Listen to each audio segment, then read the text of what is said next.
second graders! Can you see me? I'm right here. It's me, Erin. Have you ever felt invisible? Not like in a magical, superpower kind of way, but more like you weren't seen or thought of. Maybe you weren't invited to play with others at recess, or you heard your classmates talking about a really fun time they had at a play date or a birthday party that you weren't invited to. Feeling invisible can feel pretty sad and lonely. In today's lesson, we're going to read the book, The Invisible Boy, written by Trudy Ludwig and illustrated by Patrice Barton. In this story, we'll meet Brian, who seems to go unseen and unnoticed, and we'll learn how having even just one friend can make a huge difference. We'll talk about some ways that we can make sure others feel included. Let's check it out.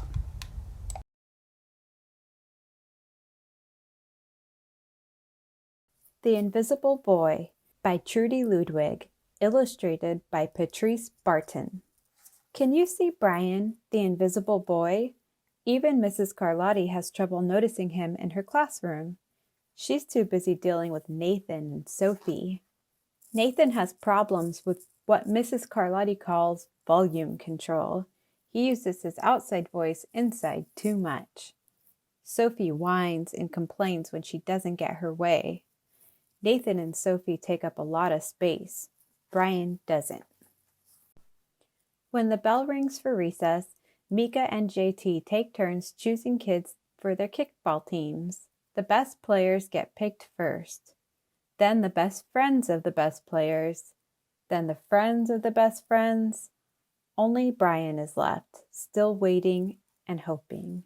JT glances in Brian's direction and just as quickly looks away. We've got enough players for each team, he tells the others. Let's play ball. In the cafeteria, Madison and her friends talk about her birthday party. The rope swing over the pool was awesome, says JT. Yeah, so was the water slide, adds Fiona. That was the best pool party ever. I'm so glad you guys had fun, says Madison. Everybody did except Brian. He wasn't invited. At choosing time, while the other kids played board games and read, Brian sits at his table doing what he loves to do best. He draws fire-breathing dragons scaling tall buildings, space aliens locked in intergalactic battles, greedy pirates digging for treasure, and superheroes with the power to make friends wherever they go. On Monday morning, Mrs. Carlotti introduces Justin, a new student, to the class. Brian smiles shyly at him.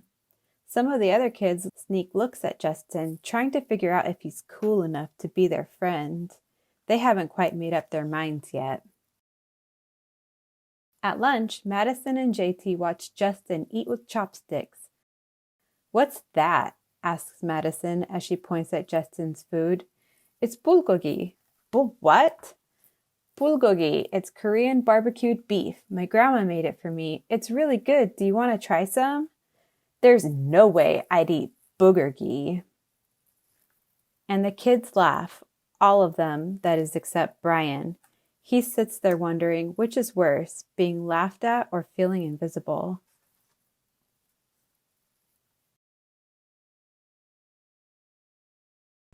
Okay, second graders, can we just take a pause here for a moment? How do you think it feels to have someone make fun of your food just because they've never heard of it before? Think about how boring it would be if we all ate the same things all the time. The last thing I want to leave you with is bulgogi is delicious. If you ever have the opportunity to, I recommend that you try it. The next day, when Justin goes to his cubby to put away his backpack, he notices a piece of paper with his name on it. Justin, I thought that bulgogi looked good. Brian, yum. At morning recess, Brian finds a piece of chalk on the ground and starts drawing away. You're Brian, right? Yeah. Thanks for the note. Hey, Justin, Emilio calls from the tetherball court. You're up next. Sorry, I gotta go, says Justin. By the way, that's a really cool drawing, he adds before taking off.